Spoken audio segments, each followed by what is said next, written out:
नमस्कार, आप देख रहे हैं दबंग न्यूज और मैं हूं आपके साथ विजय कुमार पंड्या। स्वागत है हमारे खास कार्यक्रम एस्ट्रो दुनिया में। हमारे साथ मौजूद हैं राजीव प्रकाश जी, ज्योतिष गुरु।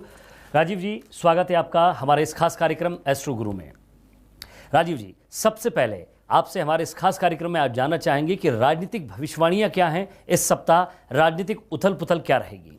देखिए, इस सप्ताह जो ग्रहों की स्थिति आने वाले सप्ताह में, इसमें तो सबसे पहले इसका असर मौसम पे बहुत ज़्यादा होगा।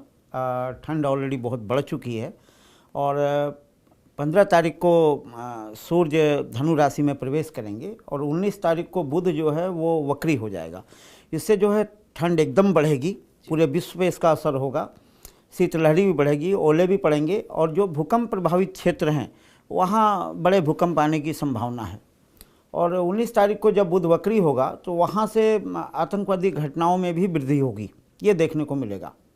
दूसरा क्या है कि 10 तारीख को आज सूर्य शनि की युति बन रही है, सूर्य शनि का कंजंक्शन बन रहा है, जिससे मुझे लगता है कि अपने देश में और विश्व में भी कुछ न कुछ ऐसी घटनाएं होंगी, चाहे वो सरकार की तरफ से हों या राजनीतिक घटनाएं हों, जिसका एक नेगेटिव प्रभाव अगले हफ्ते बाज़ारों में देखने को मिल सकता है। हम अपने देश में भी कहेंगे कि मुझे ऐसा लग रहा है कि आज और कल में कोई नेगेटिव न्यूज सरकार की तरफ से या अन्य किसी तरीके से आ सकती है, जिसका प्रभाव अगले सप्ताह बाज़ारों पे पड़ेगा। राजीव जी, हम अपने कार्यक्रम को आगे बढ़ाते हैं और अब बात करते हैं शेयर बाज़ार की। शेयर बाज़ार में राजीव जी किस तरह से इस सप्ताह रहेगा? शेयर बाज़ार पर ज्योतिष इस सप्ताह क्या प्रभाव डालेगा? शेयर बाज़ार में मैं बताऊं, पिछले सप्ताह में हमने कहा था कि सोमवार को बाज़ार नीचे खुलेगा और वहां से ऊपर की ओर जाएगा। वैसा ही हुआ, बाज़ारों में काफ़ी उतार चढ़ाव रहा, लेकिन कुल मिलाकर जैसा मैंने कहा था कि 8-9 तारीख तक बाज़ार अच्छे रहेंगे, वैसा ही हुआ, बाज़ार अच्छा रहा। और अगला सप्ताह बाज़ार में एक गिरावट आएगी, उतार चढ़ाव अगला सप्ताह भी देखने को मिलेगा। रेंज वही रहेगा 8300 से लेकर 8000 के बीच में। लेकिन मैं इन्वेस्टरों को एक सलाह देना चाहता हूं कि अगले सप्ताह से, विशेष रूप से 14 तारीख से 14 जनवरी के बीच में विशेष सावधान रहें। कोई ऐसी अप्रिय घटना घट सकती है जिससे बाज़ारों में बहुत बड़ी मंदी आ सकती है। और उसमें भी जो विशेष तारीख हमारी है वो है 15 से 14 से लेकर 28 तारीख के बीच में। तो यहाँ इन्वेस्टर ध्यान रखें और मेरी सलाह है कि रात को ओवरनाइट पोजीशन ज़्यादा लेके नहीं जाएं और एक बाज़ार में जब अच्छी गिरावट आ जाए तो वो अपना पैसा लगाएं, जो आने वाले अगले साल 4-5 महीनों में आपकी बचत को दुगना कर सकता है। जी, तो 14 से लेकर 28 तारीख ऐसी है कि शेयर बाज़ार में ज़रा आप ध्यान से अपना पैसा लगाएं और ज़रा ध्यान से अपनी ख़रीदारी आप करें। आगे बढ़ेंगे हम शेयर बाजार के साथ साथ। राजीव जी, जानना चाहेंगे सोने चांदी की क्या स्थिति रहेगी? सोने चांदी में देखिए, जैसा मैंने कहा था कि पिछला सप्ताह सोमवार को गिर के बाजार ऊपर आएगा, वैसा ही हुआ। सोमवार को गोल्ड ने $1158 का न्यूनतम स्तर दिखाया और चांदी भी नीचे से काफ़ी ऊपर आई। और बुधवार तक बात करें तो गोल्ड ने $1180 का ऊंचाई को दिखाया और चांदी ने भी 17-20 कॉमेक्स के जो भाव हैं उसमें दिखाया। अगर भारतीय बाज़ार में भी कहें तो चांदी में 1000 रुपये की तेज़ी देखने को मिली। बट अगला सप्ताह भी सोने चांदी में काफ़ी उतार चढ़ाव देखने को मिलेगा। बट अगर इसका हम जो लोग सोने चांदी में लंबे समय के लिए पैसा लगाना चाहते हैं, उनको मैं एक सलाह देना चाहता हूँ कि अगले वर्ष मध्य तक सोना चांदी इस साल के जो ऊँचे भाव थे अपने देश में या विदेशों में, उसको ये पार करेगा। तो अभी एक अच्छी बड़ी गिरावट आती है तो आप उसमें पैसा लगाएं और वो अगले साल आपको बहुत रिटर्न देगा। जैसे चांदी में मैं समझता हूँ कि नीचे में ज़्यादा से ज़्यादा ये 39 या 38 हज़ार तक आ सकता है गिरावट में, लेकिन अगले वर्ष आपको ये 50 हज़ार के ऊपर लेके जाएगा। सोना में मैं बोलूँ तो 27 हज़ार या उससे थोड़ा नीचे जा सकता है, बट अगले वर्ष हम फिर इसको 32 हज़ार के ऊपर देखेंगे। तो अगर कोई बड़ी गिरावट आती है तो वहाँ आप 2-3 भाग में थोड़े थोड़े पैसे लगाते रहें तो आपको अगले साल अच्छा रिटर्न मिलेगा। 2015 में भी मैंने अपने दर्शकों को और अपने मेरे जो फॉलोअर्स हैं उनको मैंने सलाह दिया था, जब सोना 25 हज़ार आया था, कि आप यहाँ ख़रीद के रखें, अगले साल 32 हज़ार का भाव मिलेगा। और चांदी 33 हज़ार आया था तो मैंने कहा था यहाँ ख़रीद के रखें, आपको 48 हज़ार का भाव मिलेगा। वो दोनों भाव 2016 में मिले। यहाँ फिर अभी एक गिरावट है, इस गिरावट में अगर आप ख़रीद के रखते हैं तो अगले वर्ष आपको ये बहुत अच्छा भाव देकर जाएगा। तो गिरावट का इंतज़ार करें और वहाँ पैसा लगाएं। हाँ, जो लोग ट्रेडिंग करते हैं उनको मैं सलाह देना चाहता हूँ कि अगला सप्ताह बहुत ही उतार चढ़ाव का है, तो बहुत संभल के ट्रेडिंग करें, क्योंकि सोना चांदी में दोनों तरफ भाव मिलेंगे। अचानक ऊंचा भी देखने को मिलेगा और अचानक बड़ी गिरावट भी देखने को मिलेगी, तो वहाँ संभल के काम करें। और या तो ये सप्ताह में इंतज़ार करें एक बड़ी गिरावट का, जब गिरावट आती है तो आप उसमें इन्वेस्ट करें। तो थोड़ा सा धैर्य रखें, गिरावट आती है तो गिरावट के बाद ही सोना चांदी में आप खरीदारी करें और उसे संभाल कर रखें, क्योंकि जिस तरह से राजीव प्रकाश जी कह रहे हैं कि गिरावट आती है तो आप उसको इसी समय निकालने की कोशिश ना करें, थोड़ा धैर्य रखें, थोड़ा समय उचित आने दें। जब उसमें तेज़ी आए तो आप सोने चांदी में अपने भाव को देखने के हिसाब से आप फिर खरीदने के बाद उसे बेच सकते हैं। आगे बढ़ेंगे राजीव जी, हमारे शो में आगे हम बात करेंगे राशिफल की। सबसे पहले मेष राशि की बात करेंगे। मेष राशि के हिसाब से किस तरह का आपका सप्ताह रहेगा, व्यापार के हिसाब से आपका सप्ताह कैसा रहेगा, नौकरी पेशा वालों के लिए ये सप्ताह कैसा देखिए, रहेगा? राशिफल में कहूँगा सबसे पहले हम मेष राशि पे आते हैं। मेष राशि में जो पुरानी परेशानियाँ आपकी चल रही थी वही सप्ताह से उसमें आपको अगले सप्ताह से कमी देखने को मिलेगी और आपको धीरे धीरे सुधार का रास्ता दिखेगा जो इसको आगे लेता जाएगा। इसका फ़र्क आपको नौकरी धंधे पर भी दिखेगा। हालांकि आर्थिक परेशानी से मुक्ति के लिए अभी थोड़ा आपको और इंतज़ार करना पड़ेगा। थोड़ा सुधार तो होगा, लेकिन जो आप चाहते हैं वो अभी नहीं हो पाएगा, उसके लिए 9 वर्ष का इंतज़ार करना पड़ेगा। ये मेष राशि वालों के लिए है। फिर हम आते हैं वृष राशि वालों के लिए। वृष राशि वालों के लिए अगला सप्ताह बहुत अच्छा समय है। अगर कहीं कोई आपका धन फंसा हुआ है, यहाँ कहीं से कोई पैसा आने वाला है तो अचानक वो आपको मिल सकता है, मतलब अचानक धन प्राप्ति का योग दिख रहा है। हाँ, लेकिन साथ ही साथ कुछ ऐसे खर्चे भी आपके सामने आ जाएंगे जो आया हुआ पैसे को आप संभाल नहीं पाएंगे और आपको खर्च करना पड़ेगा, तो बड़े खर्चे भी दिख रहे हैं। कहीं यात्रा का भी योग दिख रहा है, लेकिन ये जो यात्रा है वो बड़ा आनंददायक होगा। तो ये वृष राशि वालों के लिए जो अगला सप्ताह है वो आनंददायक है। अब आते हैं मिथुन राशि पर। मिथुन राशि वालों के लिए भी अगला सप्ताह बहुत बढ़िया है। कुछ नया खरीदने की योजना आपकी बन सकती है, चाहे वो गाड़ी है या मकान है, या अगर मकान बना हुआ है तो उसमें आप सजावट के लिए कुछ खर्च करेंगे और उसमें कुछ रद्दोबदल करना चाहेंगे। परिस्थितियां जो मैं कहूँगा तो धीरे धीरे आपके अनुकूल होती जा रही हैं और अगला वर्ष आपके लिए और अनुकूल रहेगा। तो मेष, वृषभ और मिथुन 3 राशियों का जो ये साप्ताहिक फल है, इस सप्ताह कैसा आपका व्यवहार रहने वाला है, कैसा आपका व्यापार रहने वाला है और कैसे आपको चलना है, ये राजीव प्रकाश जी ने बताया। राजीव जी, सबसे पहले हम चलते हैं रंजना गुप्ता, जिनका प्रश्न आया है करियर को लेकर, जिनकी जन्म तारीख है 5/8/1992, समय उन्होंने दिया है 12:55 दिन का और जन्म स्थान उन्होंने बताया है दिल्ली। इनके हिसाब से इनके करियर की किस तरह की स्थिति रहेगी, क्या ये करेंगे और आगे क्या इनके लिए करना उचित होगा? हाँ, मैं रंजन गुप्ता जी को कहना चाहता हूँ कि आपकी जो कुंडली है वो तुला राशि की है और तुला लगन भी है और अभी वर्तमान में शनि की महादशा में बुध की अंतर्दशा चल रही है। कुंडली आपकी बहुत अच्छी है, आगे आपको अच्छे सफलता मिलेगी और विशेष रूप से 2017 से आप नए प्रयास करें, आपको बहुत सफल होगा। और आपकी कुंडली को देखकर मुझे लगता है कि मैनेजमेंट, कंसल्टेशन, इस टाइप की चीज़ों में, कंसल्टिंग बिजनेस में, मैनेजमेंट में, इस टाइप के कामों में आपको सफलता मिलेगी। और दूसरी बात है, बड़े तीक्ष्ण बुद्धि के हैं और कुछ नया करना चाहते हैं, इसमें आपको सफलता मिलेगी। लेकिन साथ साथ मैं ये कहना चाहता हूँ कि अस्थिरता भी मुझे आपकी कुंडली में दिखाई दे रही है, उसमें थोड़ा आप कंट्रोल करें। किसी भी काम को बहुत सोच विचार के करें और मेहनत से करें। आगे अच्छा समय आपका इंतज़ार कर रहा है। 2021 तक का समय आपके लिए मेरे हिसाब से बहुत अच्छा है, सफलता देने वाला है। तो 2021 आपके लिए सफलता लेकर आएगा। आपको थोड़ी सी मेहनत की ज़रूरत है, हालांकि थोड़ी सी अस्थिरता ज़रूर इनकी कुंडली में बनी हुई है, तो थोड़ा सा आप धैर्य रखें, धैर्य के साथ अपने काम को आगे बढ़ाएं और मेहनत की आपको ज़्यादा ज़रूरत है। पंडित जी, फिर अब हम राशियों की तरफ हाँ, अब अगली राशि है कर्क राशि। कर्क राशि के लिए भी ये अगला सप्ताह जो है समय काफ़ी अच्छा है। संतान के लिए बहुत अच्छा समय है। संतान के सफलता की कुछ अच्छी खबरें आपको मिलेंगी। 15 दिसंबर के बाद यह समय और सुधार की तरफ बढ़ेगा।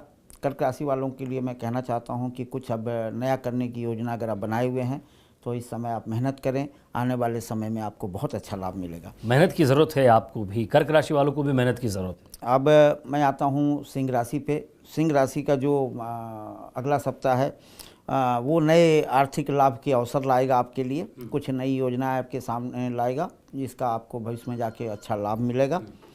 भूमि और भवन का भी योग मुझे दिखाई दे रहा है कि शायद उसमें आप पैसे लगा सकते हैं, खरीदारी कर सकते हैं और ये आपके लिए फ़ायदे का सौदा होगा। साथ ही सिंह राशि वाले के लिए मैं कहना चाहता हूँ कि इस सप्ताह में मुझे ऐसा कुछ लग रहा है, कुछ अचानक ऐसी चीज़ें होंगी जिससे आपका मन बड़ा प्रसन्न हो जाएगा। तो देखते हैं अगला सप्ताह आपके लिए क्या अच्छी खबरें लेके आता है। उसके बाद हम आते हैं कन्या राशि पे। कन्या राशि के लिए भी अगला सप्ताह कुल मिलाकर अच्छा है। अगर आप अविवाहित हैं तो विवाह के योग बनते दिखाई दे रहे हैं, और अगर आप विवाहित हैं तो उसमें दाम्पत्य जीवन में सुख की मात्रा जो है वो बढ़ेगी। आर्थिक स्थिति में भी पिछले कुछ समय से काफ़ी परेशान थे, उसमें मुझे सुधार दिखाई दे रहा है। हाँ, थोड़ा स्वास्थ्य की ओर ध्यान रखें, अपने दिनचर्या खाने पीने की चीज़ों पे ध्यान रखें, क्योंकि स्वास्थ्य को लेकर थोड़ा मुझे लग रहा है कि अगले सप्ताह में थोड़ी परेशानी आ सकती है। और लेकिन कोई विशेष घबराने वाली बात नहीं है। हाँ, लेकिन स्वास्थ्य का आप ध्यान रखें। जहाँ तक आर्थिक पक्ष और बाकी चीज़ों का है वो कुंडली आपकी बहुत अच्छी है। आगे बढ़ते हैं। एक और दर्शक हमारे साथ जुड़े हैं जिन्होंने अपना नाम अजय बताया है। जन्म तारीख है पंडित जी इनकी 30/3/1985। जन्म समय है सुबह 6:30 बजे का, और जन्म स्थान ये बता रहे हैं पुणे। इनका प्रश्न है कि आर्थिक हानि एवं पति पत्नी में बहुत झगड़े होते हैं, नुकसान भी इनको बहुत होता है, आर्थिक हानि भी होती है और पति पत्नी के बीच जो है मनमुटाव ज़्यादा है। जी, पुणे से जिस बंधु ने प्रश्न किया है उन्होंने नाम नहीं अपना बताया है। उन्होंने अपना मोबाइल नंबर दे दिया है जो है 9822599991, और इन्होंने पूछा है कि इनको आर्थिक हानि बहुत हो रही है और पति पत्नी के विवाद भी होते हैं। तो इनकी कुंडली जो है मीन लगन की है और राशि जो है मिथुन है, और आपको जो दशा चल रही है अभी शनि में राहु की है, जो नवंबर 2014 से चल रही है और 2017 सितंबर तक है। तो शनि में जो राहु की दशा आपकी चल रही है ये आर्थिक रूप से अच्छा समय नहीं है। आर्थिक ही ना कहें, बल्कि मैं कहूँगा कि हर चीज़ में ये आपको तनाव दे रहा है, और ये 2017 सितंबर तक चलेगा। तो इस समय थोड़ा संभल के काम करें। और इसके उपाय के लिए मैं आपको एक सलाह देना चाह रहा हूँ कि किसी भी गरीब बच्चे को आप शनिवार के दिन कुछ भी, चाहे उसकी पुस्तकें हों या उसको कुछ खाने के लिए अच्छी चीज़ें हों या कपड़े हों, अगर आप दे सकें, ये 2-3 सप्ताह करें। या किसी कोई रोगी है तो उसको अगर आप दवा दान कर सकें, उसके मेडिकल में इलाज में अगर कोई आप हेल्प कर सकें, तो इससे आपको अपने जो ग्रहों के प्रभाव है उसमें सुधार दिखेगा। लेकिन कुल मिलाकर समय जो अभी 2017 सितंबर तक है सावधानी का है। लेकिन मैं विशेष रूप से ये कहना चाहूँगा कि 2017 जनवरी से जो समय आपका चल रहा था उसमें सुधार दिखने लगेगा और सुधार काफ़ी अच्छा आएगा। वहाँ से निरंतर आप धीरे धीरे ठीक होता जाएंगे। मध्य जनवरी तक थोड़ा समय ज़्यादा सावधानी का। और पति पत्नी के झगड़े पे हम आते हैं, तो पति पत्नी के झगड़े में उसकी स्थिति यह है कि आपका जो सप्तम भाव जो है वो अष्टमेश के साथ है, जिसके चलते ये विवाद तू मैं का होता है। मैं कहूँगा इसमें दोनों की गलती है। आप भी बहुत ईगो पालते हैं अपने अंदर में, तो मैं कहूँगा ऐसा ना करें, आपस में सामंजस्य बनाएं। और आगे से जब भी विवाद हो तो मैं आपको एक सलाह देना चाहता हूं कि जब पत्नी से झगड़े की स्थिति हो या किसी तरह का विवाद हो, तो आप कोशिश ये करें कि पत्नी को उस समय आप कहें कि झगड़े बाद में कर लेंगे, पहले हम कहीं घूम के आते हैं, कुछ खा के आते हैं, पिक्चर देख के आते हैं। किसी तरीके से मस्तिष्क को वहाँ डाइवर्ट करें, तो मैं समझता हूँ आपके झगड़े में कमी आ जाएगी। और उस समय तत्काल तुरंत जवाब न दें तो आपके दाम्पत्य जीवन में सुधार आएगा। लेकिन थोड़ी बहुत उठापटक आपके जीवन में, दाम्पत्य जीवन में चलता रहेगा, लेकिन इसका कोई बहुत विशेष प्रभाव मैं नहीं देख रहा हूँ। तो बहुत ज़्यादा परेशान होने की ज़रूरत नहीं है आपको। पति पत्नी के झगड़े अगर होते हैं तो आपको थोड़ी सी शांति दोनों तरफ से रखनी है। बात 2017 की जिस तरह से राजीव प्रकाश जी ने बताई कि समय अच्छा है, लेकिन सावधानी आपको ज़रूर रखना है। सावधानी रखते हुए अपने व्यापार को, अपनी नौकरी को आगे बढ़ाना है। राजीव जी, बढ़ते हैं अगली राशियों की तरफ। अब हम आते हैं तुला राशि पे। तुला राशि वालों के लिए अगला सप्ताह थोड़ा अच्छा नहीं है। आप लेन देन के मामलों में विशेष रूप से सावधानी रखें। घर में भी टकराव की स्थिति आ सकती है, तो शांति बनाए रखें। ऐसी स्थिति ना आने दें कि आपस में टकराव हो। हाँ, लेकिन जहाँ तक आर्थिक पक्ष का मैं देख रहा हूँ तो उसमें मुझे कोई नुकसान नहीं दिखाई दे रहा, न लाभ है न नुकसान है। बस ये सप्ताह को आप साधारण तरीके से जाने दें। कोई विशेष योजना इस सप्ताह ना बनाएं, उसके लिए आने वाले सप्ताह का वेट करें, उसके बाद ही कोई विशेष योजना बनाएं तो आप फायदे में रहेंगे। उसके बाद हम आते हैं वृश्चिक राशि पर। वृश्चिक राशि में मैं देख रहा हूँ कि आपकी आर्थिक स्थिति में जो है वो अगले सप्ताह से सुधार की प्रक्रिया बढ़ने जा रही है। वाहन भवन की भी खरीद की योजना आपकी बनेगी। पद प्रतिष्ठा में भी आपकी वृद्धि होगी। अगर किसी तरह के प्रमोशन वगैरह का आप इंतज़ार कर रहे हैं तो शायद आपको अच्छी खबर मिल सकती है। इसके बाद मैं आता हूँ धनु राशि पे। धनु राशि वालों के लिए भी अगला सप्ताह कुल मिलाकर अच्छा है। लेकिन मैं साथ में ये भी कहना चाहूँगा कि कोई भी नया काम अगर आप प्रारंभ करने जा रहे हैं तो शुरू में सावधानी रखें या तो इस सप्ताह को टाल दें, क्योंकि इसमें मुझे ऐसा दिख रहा है कि अगर कोई नया कार्य शुरू करने जा रहे हैं तो शायद उसमें कोई ऐसा गलत निर्णय आप ले लें जो भविष्य में जाके आपको नुकसान दे सकता है। आर्थिक स्थिति में धीरे धीरे सुधार की तरफ चलेगा। तो 3 राशियों के राशिफल के बाद हम फिर आगे बढ़ते हैं। एक और कॉलर जिन्होंने आपसे सवाल किया, मयंक शर्मा अपना नाम बताते हैं। 19/7/1986 इन्होंने अपना जन्म तारीख बताया है और जन्म साल बताया है। साथ ही 7:18 शाम के समय राजीव जी आगरा में ये रहते हैं। कंस्ट्रक्शन का काम अभी ये कर रहे हैं, कंस्ट्रक्शन के साथ साथ जो बिल्डिंग मटेरियल वगैरह का ये काम करते हैं। ये जानना चाहते हैं कि 2017 में इनका व्यापार कैसा रहेगा और 2017 का भविष्य इनका कैसा है। देखिए मयंक जी, अभी जो समय है वो साधारण है। अब जैसा चल रहे हैं ऐसा चलता रहेगा, लेकिन अभी चंद्रमा की महादशा आपकी 7 नवंबर 2016 से प्रारंभ हो चुकी है। मतलब यूँ कहें तो 2 दिन पहले ही हुई है। आपकी चंद्रमा की महादशा प्रारंभ हो चुकी है और चंद्रमा की महादशा में मंगल की अंतर्दशा है। इस वक्त स्टार्ट होगी आपकी, स्टार्ट हो चुकी है। मैं इसमें ये कहना चाहता हूँ, मुझे परिवर्तन तो दिखाई दे रहा है कि 2017 में कुछ स्थान परिवर्तन, कुछ नौकरी में परिवर्तन आपका होगा और वो धीरे धीरे सुधार की तरफ बढ़ेगा। लेकिन अच्छा समय के लिए आपको 2020 का इंतज़ार करना है। 2020 के बाद आपके जीवन में एक सुखद समय आने जा रहा है। तो अभी जो परिवर्तन है, मैं कहूँगा कि आगे बढ़ने की प्रक्रिया में ये पहला कदम होगा। वैसे कुंडली आपकी अच्छी है और मेहनत को आप बढ़ाएं। और शनि आपका जो है वो 11वें भाव में बैठा हुआ है, जो आपको आने वाले समय में अच्छी आर्थिक प्रगति देगा।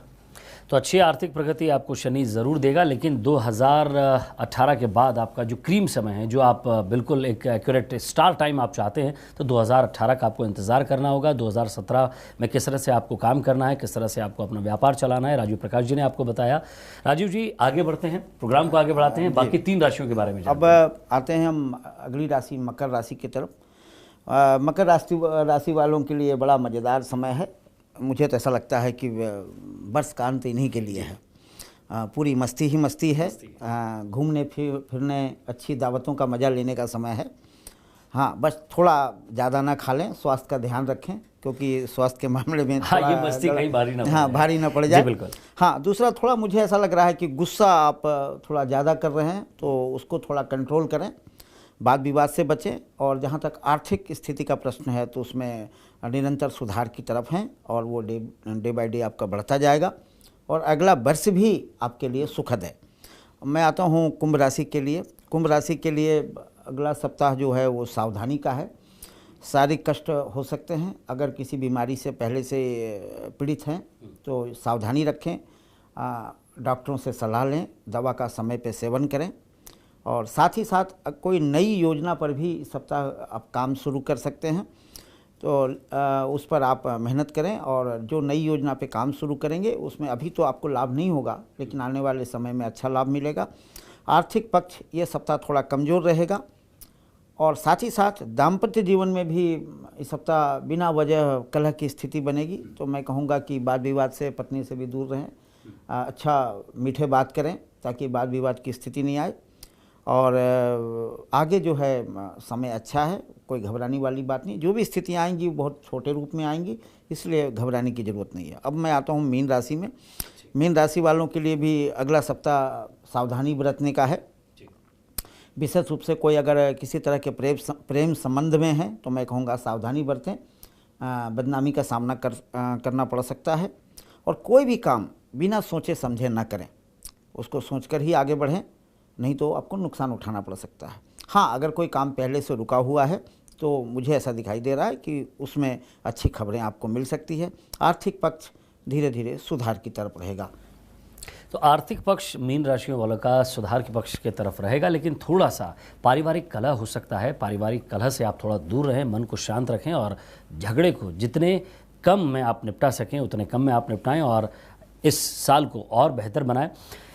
राजीव जी, इसके आगे पहले मैं दर्शकों को कहना चाहता हूं कि सभी दर्शकों से कि आप अपने प्रश्न जो हैं मेरे मोबाइल नंबर 9669919190, फिर से एक बार सुन लें, 9669919190 पर व्हाट्सएप करें, जिसमें अपना नाम और अपना पता भी डालें और अपना जन्म तारीख, जन्म समय, जन्म स्थान और अपना प्रश्न।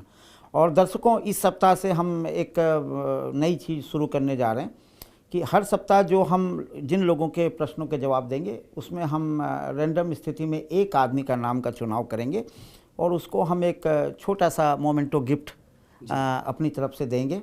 तो इस सप्ताह जिनका मैंने चुनाव किया है उनका नाम है अनुज गुप्ता। अनुज गुप्ता, जिनका अभी नाम आने वाला है, जिनके बारे में अभी हम बात करने वाले हैं। इस सप्ताह का जो चुने हुए लोग हैं उसमें अनुज गुप्ता हैं।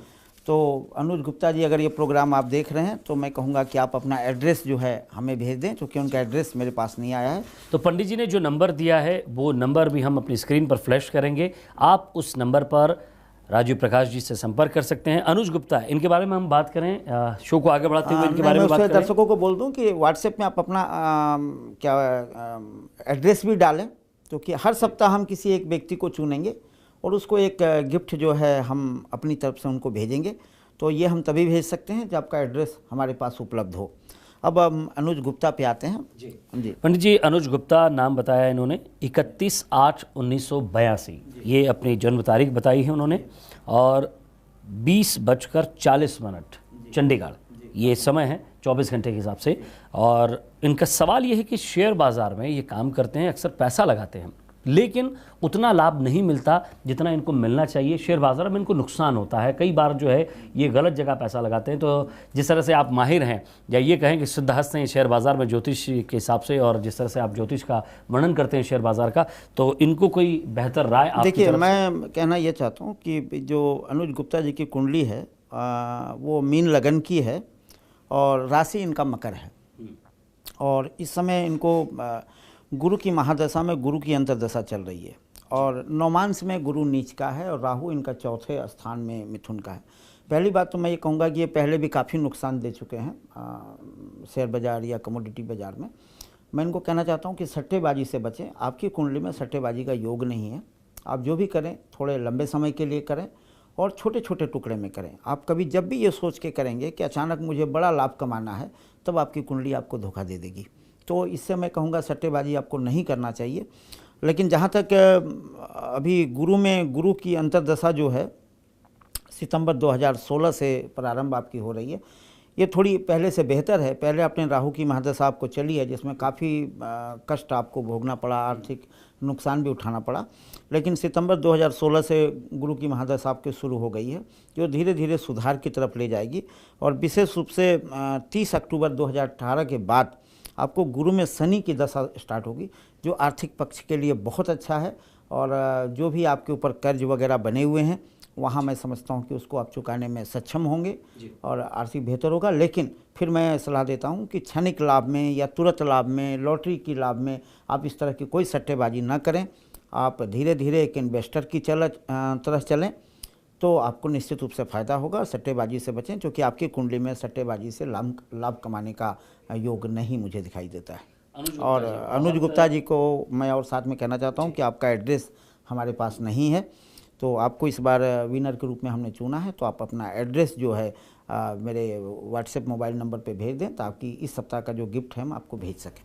अनुज गुप्ता जी, जिस तरह से आप आगे बढ़ रहे हैं, अपने काम को कर रहे हैं, एक बात आप ध्यान रखें, जिस तरह से राजीव प्रकाश जी ने यह बताई, सट्टेबाजी आपकी कुंडली जो है वो ये कहती है कि सट्टेबाजी आपके लिए नहीं बनी है। क्षणिक लाभ के लिए, थोड़े समय के फ़ायदे के लिए आपके लिए कोई शॉर्टकट नहीं बना है। तो थोड़ा सा आप अपने इन्वेस्ट को बढ़ाएं और धीरे धीरे आप इस बाज़ार में कदम रखें। हालांकि फिर भी राजीव जी ये कह रहे हैं कि बाज़ार आपके लिए नहीं है, आप और कोई दूसरा व्यवसाय करें, शेयर बाज़ार से थोड़ा बच के रहें, ये एक महत्वपूर्ण सलाह आपके लिए यहाँ ज़रूर है। राजीव जी, हम आगे बढ़ते हैं, हमारे शो को आगे बढ़ाते हैं और बात करते हैं हमारे कार्यक्रम में उस खास मुद्दे की जिस पर हम आज बात करने वाले हैं, बच्चों की पढ़ाई, संतान पक्ष।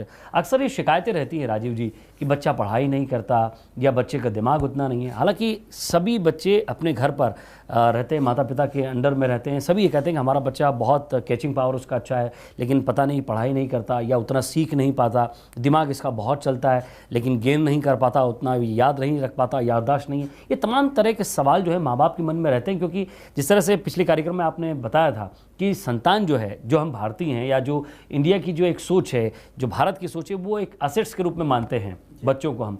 तो ऐसे में जो असेट्स हम मान के चलते हैं बच्चों को, उनके पढ़ाई की तरफ जो एक महत्वपूर्ण पक्ष है पढ़ाई का, संतान पक्ष का, उस पर ज़रा आप विस्तार से बात देखिए, कहते हैं ना कि बच्चों की मुस्कुराहट, आज के बच्चों की मुस्कुराहट कल के देश का भविष्य है। कि बच्चे जितने अच्छे बनेंगे उतना अच्छा देश बनेगा। माता पिता तो बनेंगे ही बनेंगे, देश भी बनेगा। देखिए, 15-20 साल की प्रैक्टिस से मैंने जो मेरे सामने समस्याएं आई बच्चों को लेके, एक बाय एक मैं आपको बताना चाहता हूँ। एक तो होता है कि बच्चे पढ़ते नहीं हैं, एक ऐसे भी पेरेंट्स आए जो कहते हैं कि बच्चा पढ़ता तो है लेकिन याद नहीं रख पाता है। तीसरा है कि बच्चा बहुत चंचल है। तो देखिए, ये स्थिति तब आती है कुंडली में जब कहीं ना कहीं पंचम भाव पीड़ित होता है, चंद्रमा कमज़ोर होता है या बुध की स्थिति कमज़ोर होती है। इसमें कई चीज़ें होती हैं। जैसे क्या होता है, आपने कुछ बच्चे देखे होंगे बड़े तेज होते हैं, बड़े दिमागी तेज होते हैं, लेकिन वो स्थिर नहीं होते। कई बच्चे ऐसे होते हैं कि जो बहुत जल्दी थक जाते हैं। तो इसमें देखिए 2-3 चीज़ें हैं, इसमें सुधार करने के लिए मैं कहूँगा 2-3 चीज़ें हैं। सारे अभिभावकों से, माता पिता से मैं कहना चाहूँगा कि पहली बात जो मैंने देखी है, देखिए आज की पढ़ाई में क्या होता है कि बच्चों के कोमल मन पे बहुत ज़्यादा वजन रहता है। आज की जो पढ़ाई भी है वो इतनी टफ है, इतनी किताबों का बोझ है और इतना कंपटीशन है, तो बच्चों के कोमल मन पर एक बहुत बड़ा प्रभाव वो डालता है, बहुत प्रेशर रहता है उन पर। दूसरे माता पिता भी क्या होता है कि अपने के बचपन को भूल जाते हैं, अपने बचपने को याद नहीं करते हैं, अपने बचपने को याद नहीं करते हैं और बच्चों पे उस चाहते हैं कि वो एकदम बहुत तेज हो जाए, बहुत यूनिक हो जाए। मैं ये नहीं कहता हूँ कि वो नहीं हो सकता है, ये इस वक्त की डिमांड हो गई राजीव जी की, हाँ। बच्चे को बहुत जल्दी वो स्कूल में बाकी जो बड़े बच्चे हैं उनके बराबर आ जाए और जो कंपटीशन जो आज देख रहे हैं वो बच्चों पर लादने की कोशिश नहीं। उसमें देखिए 2-3 चीज़ें हैं। होता क्या है कि हर व्यक्ति की अपनी एक कैपेसिटी होती है। जैसे आपको 5 किलो उठाने की कैपेसिटी है, मुझे 10 किलो उठाने की कैपेसिटी है, किसी को 20 किलो उठाने की कैपेसिटी है। अब अगर 5 किलो किसी की कैपेसिटी उठाने की कैपेसिटी है, उसको हम 20 किलो का वजन देंगे तो वो नहीं उठा पाएगा। तो इसमें क्या है, कुछ ऐसे चीज़ें जो मैंने प्रैक्टिकल में अपने 15-20 साल की प्रैक्टिस में पाया है, उसको मैं दर्शकों से के सामने जाहिर करना चाहता हूँ कि आप ये प्रयोग करें तो आप भी अपने बच्चों में काफ़ी सुधार देखेंगे। जैसे देखिए, एक केस मेरे सामने आया था, इंदौर का ही है, कि एक बच्चा था जो इंजीनियरिंग नहीं करना चाहता था और उसके पेरेंट्स जो हैं वो बैंक में हैं, बड़े अधिकारी हैं, मैं नाम नहीं बताना चाहता। उनकी जिद थी कि बच्चा मेरा इंजीनियरिंग ही पढ़े, इंजीनियर बने, और उन्होंने ज़बरदस्ती बच्चे को अपने दबाव से एक अच्छे इंजीनियरिंग कॉलेज में डाल दिया, उसका दाखिला। हाँ, जबकि बच्चे का मन नहीं लग रहा था वहाँ, ज़बरदस्ती डाला उनको। और हुआ क्या कि 3 साल बाद वो बच्चा वापस आ गया, फिर पूरी नहीं कर पाया, फेल हो गया। तब पेरेंट्स को समझ में आया कि मैंने गलत किया था। फिर उस बच्चे को भी कॉमर्स में दूसरे कॉलेज में डाला गया है। बट देखिए कि एक फादर की इच्छा और जिद की वजह से उस बच्चे का 3 वर्ष बर्बाद हो गया और फादर का भी पैसा बर्बाद हुआ। तो मैं पहली बात ये कहना चाहता हूँ कि पहले आप देखें कि आपका बच्चा क्या चाहता है, आपके बच्चे का इंटरेस्ट किधर है। जी बिल्कुल। तो सबसे पहले उसको उधर डाइवर्ट करें। अगर उसका इंटरेस्ट, उसकी रुचि, हाँ, उसकी रुचि क्या है, हाँ, जी। अगर उसकी रुचि डॉक्टर बनने में तो उसको डॉक्टर पर डाइवर्ट करें। उसकी रुचि कॉमर्स की तरफ है, उसको कॉमर्स में डाइवर्ट करें। उसकी रुचि विज्ञान की तरफ है, उसको विज्ञान में डाइवर्ट करें।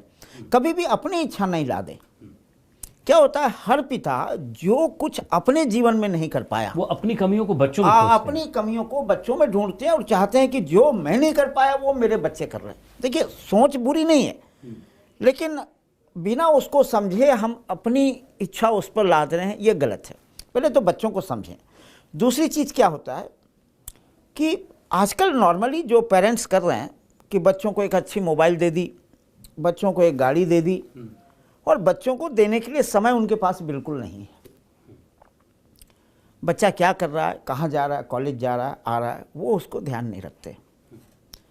और बाद में जब रिजल्ट खराब आता है तो वो उस पर गुस्सा होते हैं और उसको डांटने लगते हैं। मैं ये कहना चाहता हूँ कि सबसे पहले आप बच्चे को अपना दोस्त बनाइए। आपकी भविष्य की पूंजी है वो, आप उसके लिए समय दीजिए। जैसे सारे काम आप निपटा रहे हैं उस तरह से बच्चे को भी 1-2 घंटा आप समय दीजिए और बच्चे को मित्र बनाइए।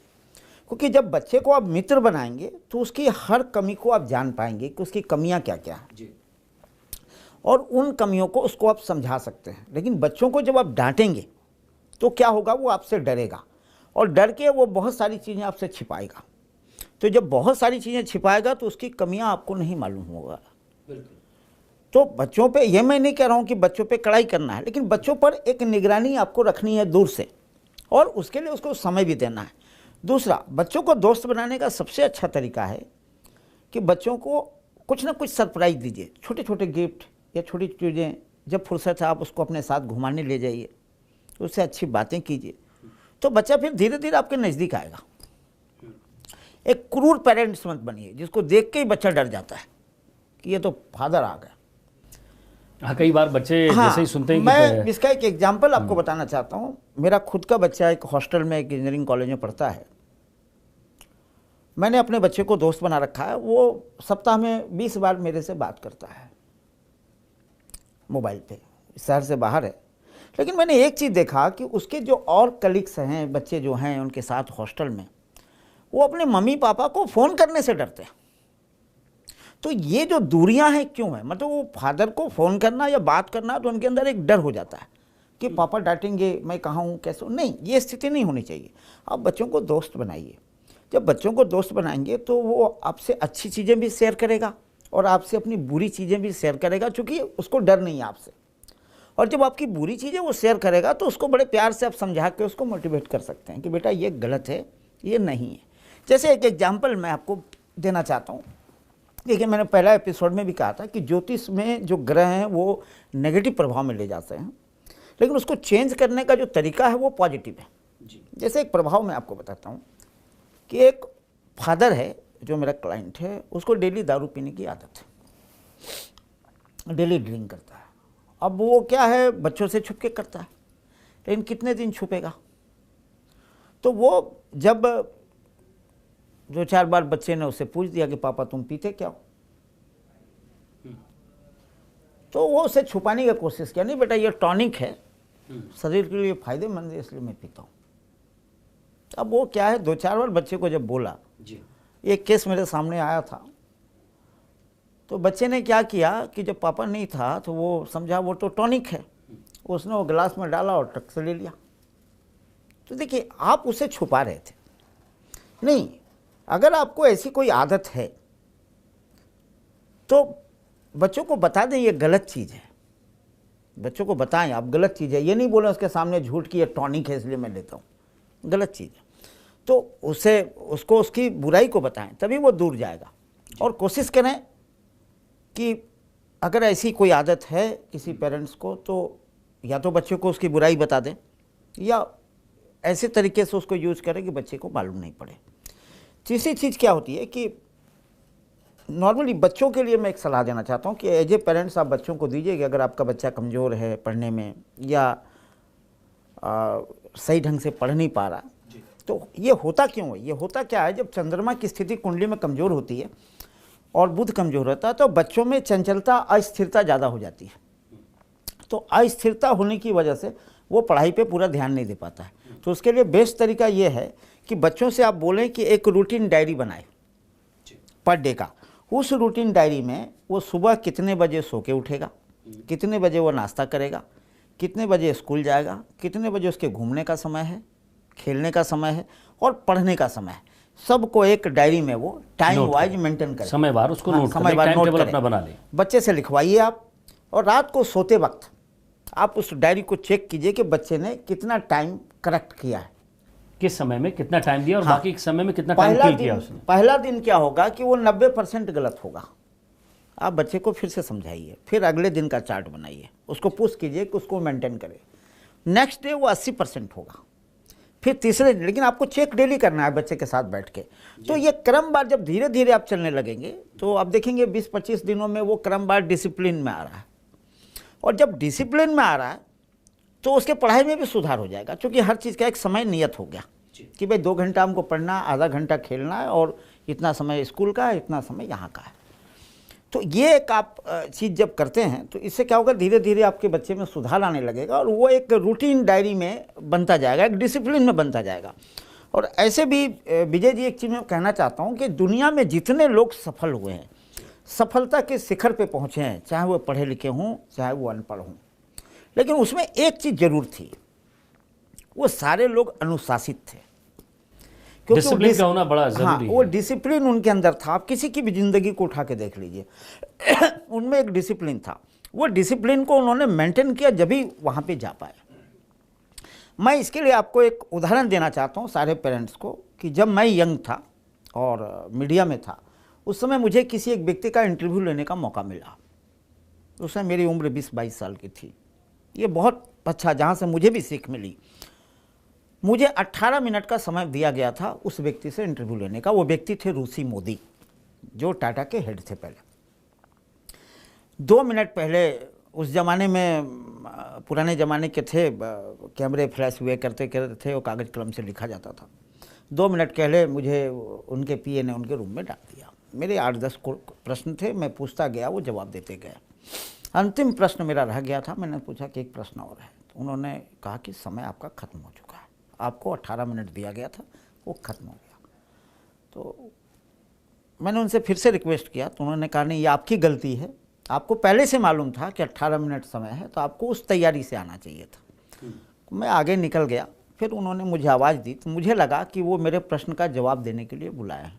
तो उन्होंने नज़दीक बुलाया और उन्होंने कहा कि आपके प्रश्न का जवाब देने के लिए नहीं बुलाया। बोले बेटे, तुम अभी यंग हो, तुमने बहुत बड़ी गलती जी की। जब तुमको मालूम था 18 मिनट का समय है, तो तुमको उसी तैयारी से आना चाहिए था कि सारे प्रश्न 18 मिनट में ख़त्म हो जाए, पूछ ले जाए, उससे समय हाँ, खत्म कर लिया। लेकिन तुमने ये गलती की, आगे से ऐसा मत करना।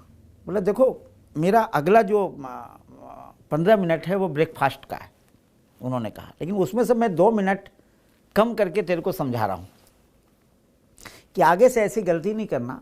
जब तक तुम समय को नहीं पकड़ोगे, साथ दोगे, तो समय भी तेरा साथ नहीं देगा। इसलिए समय को अनुशासित करो, तो सफलता अपने आप तुमको मिलेगी।